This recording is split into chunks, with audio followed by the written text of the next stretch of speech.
आप देख रहे हैं उर्दू खबर।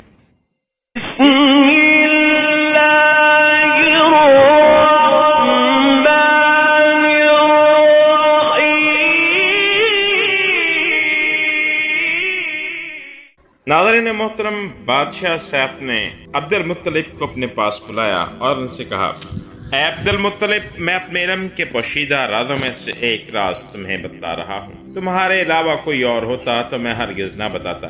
तुम इस राज को उस वक्त तक राज ही रखना जब तक खुद अल्लाह ताला इस राज को ज़ाहिर न फरमा दे। हमारे पास एक पोशीदा किताब है, वो पोशीदा राजों का एक खजाना है। हम दूसरों से इसको छिपा कर रखते हैं। मैंने इस किताब में एक बहुत अजीमुश्शान खबर और एक बड़े खतरे के बारे में पढ़ लिया है, और वो आपके बारे में है। अब्दुल मुत्तलिब ये बातें सुनकर हद दर्जा हैरत ज़दा हुए और पुकार उठे, मैं समझा नहीं, आप क्या कहना चाहते हैं? बादशाह बोला कि अब्दुल मुत्तलिब सुनो, जब तहामा की वादी यानी मक्का में ऐसा बच्चा पैदा हो जिसके दोनों कंधों के दरमियान बालों का गुच्छा यानी मुहर नबुव्वत हो, तो उसे अमामत और सरदारी हासिल होगी और उसकी वजह से तुम्हें क़यामत तक के लिए अजाज मिलेगा, इज्जत मिलेगी। नाज़रीन मोहतरम, अब्दुल मुत्तलिब ने ये सुनकर कहा, ए बादशाह, अल्लाह करे आपको भी ऐसी खुशबख्ती मुयस्सर आए। आपकी हैबत मुझे रोक रही है, वरना मैं आपसे पूछता कि उस बच्चे का ज़माना कब होगा।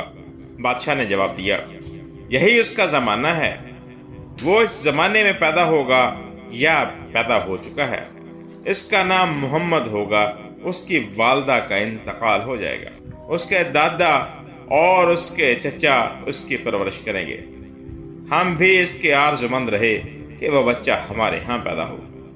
अल्लाह ताला इसे खुलेआम ज़ाहिर फरमाएगा और इसके लिए हम में से यानी मदीने के कबीले खजरज में इस नबी की मददगार बनाएगा। हम में से उसने इसलिए कहा कि खजरज असल में यमन के लोग थे। उनके ज़रिए इस नबी के ख़ानदान और कबीले वालों को इज्जत हासिल होगी और उनके ज़रिए उसके दुश्मनों को ज़िल्लत मिलेगी और उनके ज़रिए वो तमाम लोगों से मुकाबला करेगा और उनके ज़रिए ज़मीन के हम इलाके फ़तह हो जाएंगे। वो नबी रहमान की इबादत करेगा, शैतान को धमकाएगा, आतश कदों को ठंडा करेगा यानी आग के पुजारियों को मिटाएगा, बुतों को तोड़ डालेगा। उसकी हर बात आखिरी फरमान होगी, उसके अहकामात इंसाफ वाले होंगे।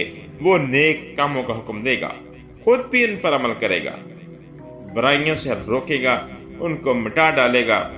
अब्दुल मुत्तलिब ने सैफ बिन यज़न को दुआ दी, फिर कहा, कुछ और तफसील बयान करें। नाज़रीन मोहतरम, बादशाह ने कहा, बात ढकी छुपी है और अलामतें पोशीदा हैं, मगर ए अब्दुल मुत्तलिब, इसमें शुबा नहीं कि तुम उसके दादा हो।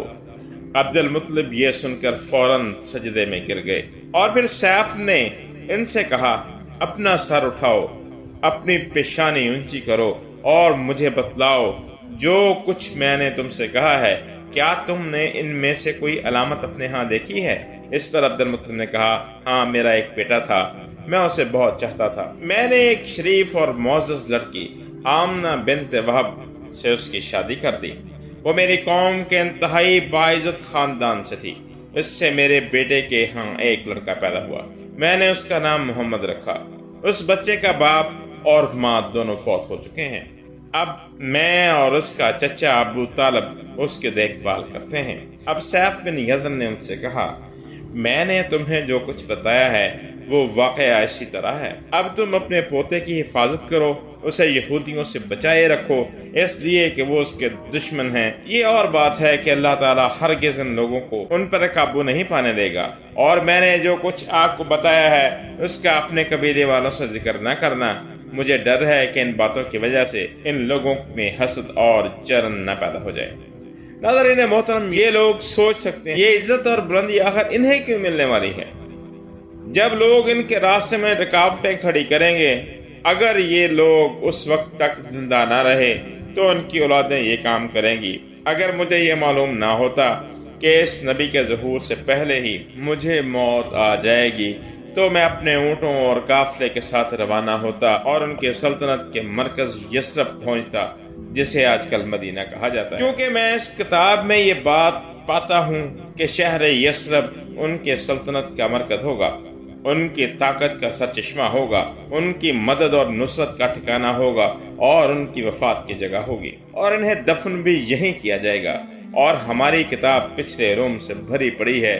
مجھے پتہ ہے اگر میں اسی وقت ان کی عظمت کا اعلان کر دوں تو خود ان کے لیے اور میرے لیے خطرات پیدا ہو جائیں گے۔